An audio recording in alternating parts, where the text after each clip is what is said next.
Glitches, a Super Mario Bros. 3 creepypasta, an original composition by yours truly. One rainy summer morning, I put my old cartridge of Mario Bros. 3 into my even older Nintendo Entertainment System that I had had since I was a child. The opening played normally, and Mario and Luigi messed with one another using a Koopa shell before several enemies marched across the stage as I tapped the start button. And Mario was transported to World 1, where I found the familiar textures, aside from the strange glitched texturing on the bottom where the lives and cards should be, which was now an assortment of I's and 2's. I did not think much of this the first time, as the cartridge was old and probably needed to be blown out to get working again. I turned the game off and took the cartridge out to blow the dust out of it. Afterward, I reinserted it before turning it back on. The menu played normally. I started, and the world came up fine. Things didn't glitch again until I reached the World 1 castle, or should I say airship, where, strangely, halfway through the level, the tiles from the first glance I received of part of the airship started to roll across the screen, leaving me blind to the cannonballs, only seeing their smoke in making sure footing impossible.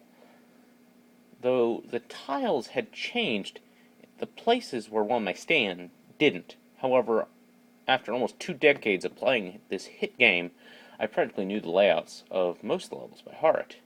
After going down the hatch, the slightly unnerving glitch had resolved itself, and I easily beat the first Koopaling of the game, grabbed its staff, fell through the floor, saved the king, and after receiving the P-Wing, the game froze.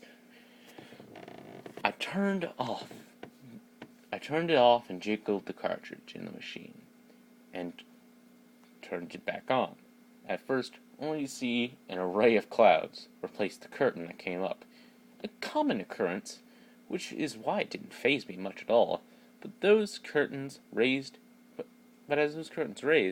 the figures that I were accustomed to were now replaced by a grotesque, jumbled mass of pixels that I tried to remove from the screen through my usual means of solution. But the hideous mishmash of figures stayed. Sans eyes, but still looking forward, as they should.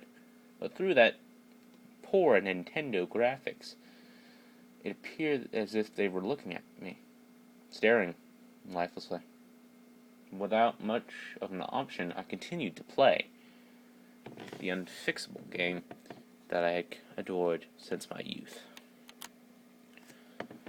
The Goombas were little more than equilateral triangles, with black squares for the shape's support.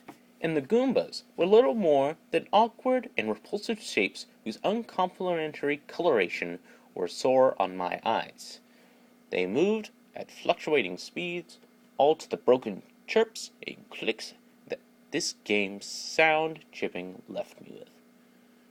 In the end of the first world, I saw that the airship was even more broken, impassable, as this time all was changed and warped at random to whatever effect that the machine seemed to desire, leading to my unfortunate demise. I tried in vain to fix the broken game again, but of course it was all for naught. As the next time I tried it, the progression, or should I say regression, of the contents within the broken hardware was even more frightening, especially for one such as I, who had not seen much horror in his life. The screen was now almost all dark. All that remained was the very outline of the stage, sign above, and the Mario Brothers. They both donned the usual palettes, but appeared jumbled, making the palettes the only thing that would allow one to deem them to be discernible from one another. As they played, barely visible, with non-existent figures of Koopas and Goombas that would normally be there, All things that I saw seemed to have maroon, blackish film over them, with the addition of certain darker areas here or there. As the animation ended, I saw Mario standing faceless, but through the poor graphics appear still to look at me, as he always was supposed to do. A screech emanated from the machine, and the sign above Mario's head fell upon him, making everything a bit redder. With that, the game froze, as my affirmation of its inability rose in conjunction with my frustration. As I took the game out, I had lost interest in the game and the machine. Therefore, I laid it down upon the shelf, where it now sits, gathering dust, not to be played